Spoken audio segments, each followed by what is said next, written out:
Hello, and welcome to Fusion Writing, where building character meets creating structure. We're in the month of May and a brand new topic, and we're ready to get down to the business of our topic. So, Victoria, what do you have for us? As you might recall, this time we're talking about narratology. What in the world is that?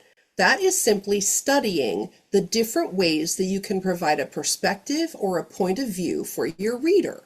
Now, for some people, especially for some newer writers, thinking about this can kind of break your brain because you have to try and hold all of those different characters and perspectives in your head.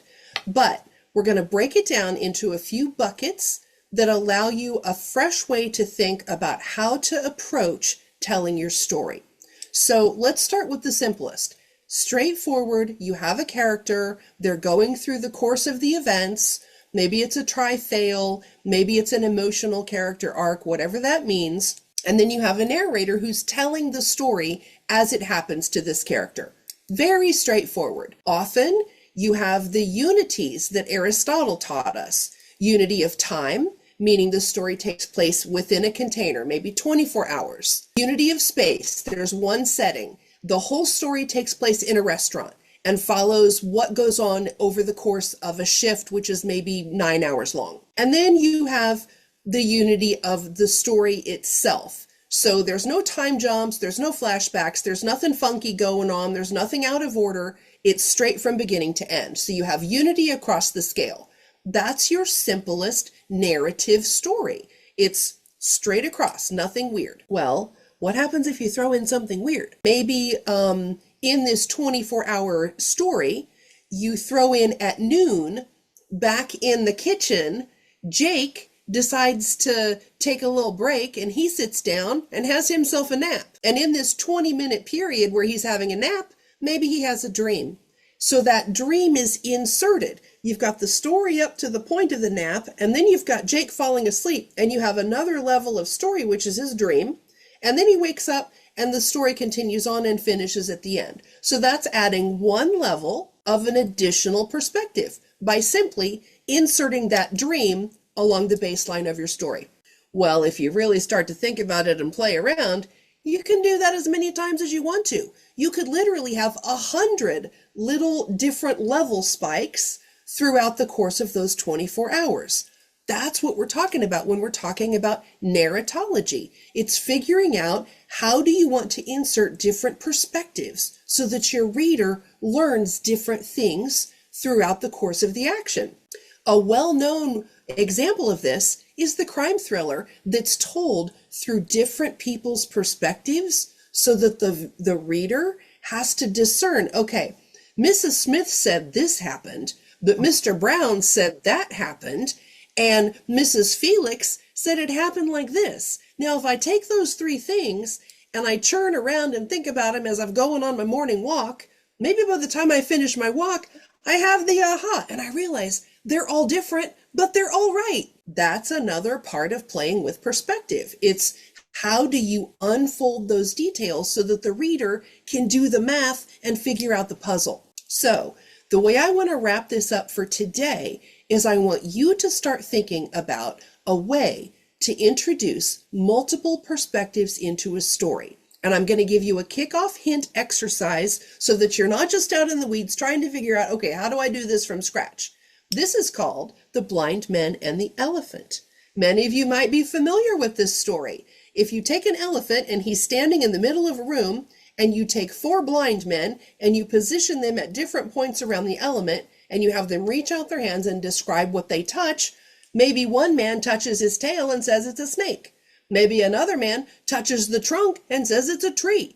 They can only see what's right in front of them that they can directly put their hands, their perspective on. So that's what I want you to do. I want you to start thinking about in your own story, is there a way that you can take 2 or 3 character perspectives, drop them into one event? Maybe, I don't know, let's say it's a car crash, but each person experiences the information about that event in a different way, and each person comes up with a different perspective. Maybe one person is an 8-year-old, another person is an older teenager, and a third person is elderly and doesn't see very well. See how you can come up with three totally different tellings of what happened? Now, that's your homework.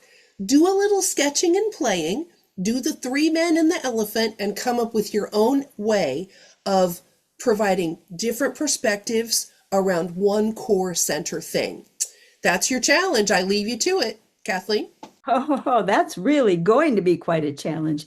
Wow, different perspectives and different ways of looking at things. I think that could possibly tie to what I'm going to be sharing in our discussion of patriotism. But we'll see what Victoria has in mind when this presentation is over. I promised you yesterday, if you were here, that patriotism, the character trait, is almost as different from patriotism, the word we just use casually, as a poet's version of heart to a cardiologist's version of heart. They kind of both have something vaguely in common, but they're very, very different. So, how are we going to dig it out? And the answer, the clue, the magnifying glass that lets us peek in and discover what is going on is that we're dealing with an empathy trait. An empathy trait is always about interpersonal reactions. Our characters reacting with the other human beings of the story. All the other traits are different. The insight traits are about seeing and understanding the world. The resilience traits are about coming to grips with the world, dealing with suffering and determination. All of the balance traits are getting control of yourself, the character getting a hold of himself and understanding himself.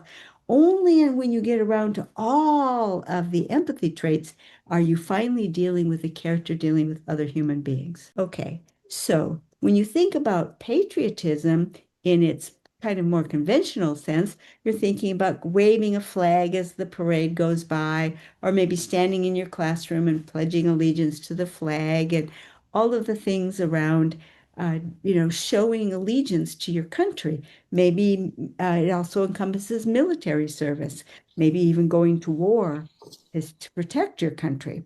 So that is a very interesting avenue, but what ones of those are about human interaction? It's not there. So that is your clue that the character trait of patriotism is quite different. But when you dig down, you'll find where the commonality is. Just like the heart is vaguely heart-shaped, even the one that's talking about pumping to your lungs or to your body, has got a vague heart shape to it. And we will see that connection in the military service. When a character goes into the military service, out of patriotism, out of the need to defend his country, he dons a uniform that makes him feel just like the people to his left and his right. He practices marching, which makes him, submerges him into a group of people moving along. And now you begin to understand that's your link. The character trait of patriotism deals with what happens when the character is submerging his own mental energy into the groupthink of being a member of a group. And now we understand that it goes in two directions. It could be about, patriotically serving one's country, running into battle with your group, or it could also deal with being a member of a mob where you're just going along with the whole energy and force and direction of the mob. You see? But that's still, in a crazy way, that's still patriotism. What? That's still patriotism? Well, it is.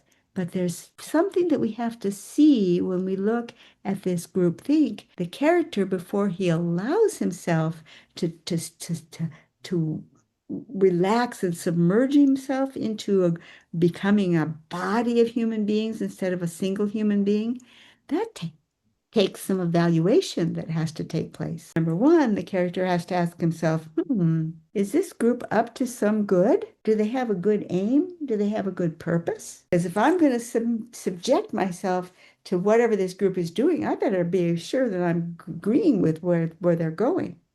All right. Well, the next thing they're going to do is, do they have a good method for going about it? Are they going to be really doing things in the right way? Are their methods going to be appropriate? And then the other things you're going to have to ask themselves is, what are they allowing to be given up potentially in favor of this goal? Are you dealing with a situation where you're permitting some evil for some greater good? And what about that decision? This is always a challenge even when you get into war, you have to recognize that, oh my gosh, if you're incurring damage on the enemy, but you know they're trying to incur damage on you. The character has to decide in his own mind, and that's a really kind of a scary one. But it's certainly something that has to go on when your character is going to potentially get into the spirit of things if it were something like a mob. But there's yet another approach. It doesn't have to be the patriotism. It doesn't have to be the mob. There's yet another layer to this that is much more everyday, much more commonplace. And that's when a body of people throw themselves into some common task. And it could be as simple as cleaning up the park. They all show up and with their trash bags in hand and their little stickers, and they collect all the trash, and then maybe afterwards they all go out for pizza. But that's also patriotism. And you can see here in patriotism, you see that duality too. You see the performance as a body, you're performing as a body of people, like the character trait, but you also see the civic duty. You're cleaning up the park for the betterment of the people. So you can see this dual action, just like the cardiologist and the poet. Patriotism is a really, really fascinating character trait. So, Victoria, what do you have to add? Wow, that one is deep and wide and multi-layered, much like the duty of a narrator is.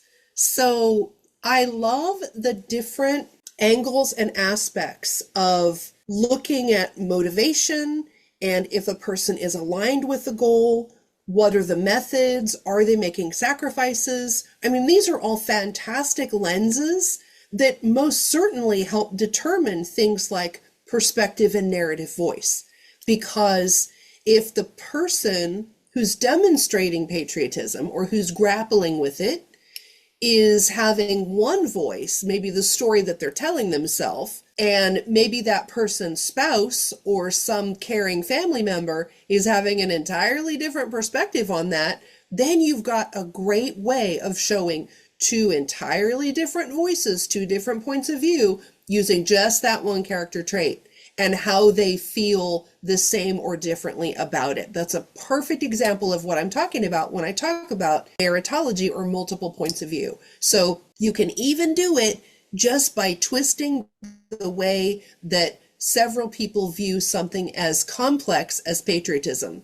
Breaks it down easy peasy. I can't say enough about how much fun it is when everything just comes together perfectly like we planned it that way, which of course we rarely do, but somehow it manages to work. So if people wanted to join us and share their own thoughts or their own journey, where would they find us? They would come to LiLLiPub.org. It's where we hang out when we're not here in YouTube land. And the fun thing about LiLLiPub, not only can we talk about these things, the narratology and patriotism, but you get to share your writing. You can take a stab at doing Victoria's challenge or working on whatever project you're writing on and writing.